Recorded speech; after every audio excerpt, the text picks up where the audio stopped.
প্রতিটা দিন শুরু হয় তার নিজস্ব একটা শর্ত আর কাজের কিছু চাহিদা নিয়ে।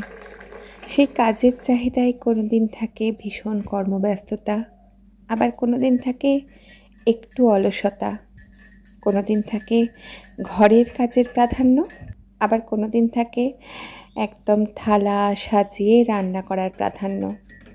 প্রাধান্য অনুযায়ী আমরা আমাদের দিনটাকে তার চাহিদা অনুযায়ী সেইভাবেই সাজিয়ে নিই। আজ আমার ছিল অনেক দিন ধরে বাড়ির কিছু জমিয়ে থাকা কাজের প্রাধান্য, তাই দুপুরের থালিটা একেবারেই সাধারণের ওপরেই সাজিয়েছি। যদিও সাধারণ বললে ভুল বলা হবে, বাঙালিদের কাছে সর্ষে ইলিশ আসলে শোস্টপার। ওই একটা পদ থাকলে বোধহয় আর কিছুই লাগে না। প্রথমেই ইলিশগুলোকে হালকা করে ভেজে নিয়েছি, খুব একটা কড়া না। সর্ষের তেলে হালকা করে ইলিশগুলো দুপিঠ ভাজা হয়ে যেতেই এর মধ্যে দিয়ে দিলাম অল্প কিছু কালো জিরে ফোড়ন। কড়ার মাঝে যেটুকু তেল ছিল তাতেই কালো জিরেটা বেশ সুন্দরভাবে ভাজা হয়ে যাবে। আর দিয়ে দিলাম দুটো কাঁচা লঙ্কা মাঝখান থেকে ফাটিয়ে নিয়ে।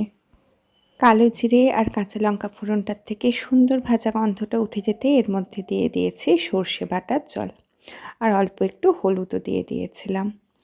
সর্ষেটা কাঁচা লঙ্কা দিয়ে বেটে নিয়েছি, একটু বেশি করে কাঁচা লঙ্কা দিয়ে বেটে আমি শুধুমাত্র জলটুকু ব্যবহার করেছি, সর্ষের ছালটা যাতে না তরকারির মধ্যে থাকে।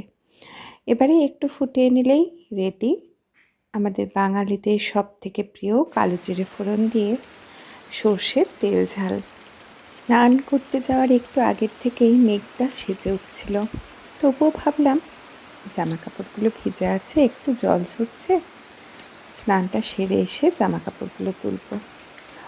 স্নান সেরে বেরিয়ে দেখি কটকটে রোদে আমার জামা কাপড়গুলো এরকম খটখটে হয়ে শুকিয়ে গেছে। আজকের দুপুরের থালি শোস্টপারের সঙ্গে পরিচয় তো আপনাদের হয়েই গেছে।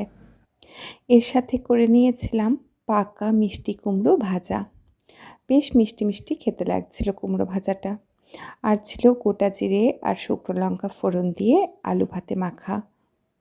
যদিও আমার জীবন আর আমার রান্নাবান্না ঠিক এই থালাটার মতোই একেবারে সাদামাটা, তবুও আমার চ্যানেলে আপনারা ঠিক কোন ধরনের রান্না দেখতে চাইছেন জানাবেন, আমি সেই ধরনের রান্নাগুলো করার চেষ্টা করব।